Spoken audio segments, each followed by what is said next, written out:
এই ফেলে দেওয়া ছাট কাপড়ের টুকরোগুলো যে কত উপকারী সেটা আজকের ভিডিওটা না দেখলে বুঝতে পারবে না। দেখেই বুঝতে পারছো আমার নাইটি থেকে বেঁচে যাওয়া কাপড়ের টুকরো এগুলো।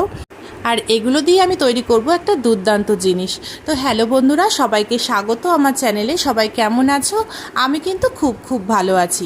আমার এক বন্ধু আমাকে আবদার করে বলে পয়লা বৈশাখে তার গোপাল সোনার জন্য একটা জামা বানিয়ে দিতে।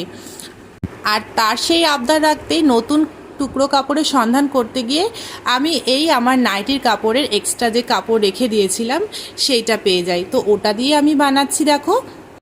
আর গোপাল সোনারও হয়তো ইচ্ছা হয়েছে আমার হাতে তৈরি জামা পরার। আমি কিন্তু আগে কখনো গোপালের জামা তৈরি করিনি, এই প্রথমবার গোপু সোনার জন্য আমি জামা তৈরি করেছি।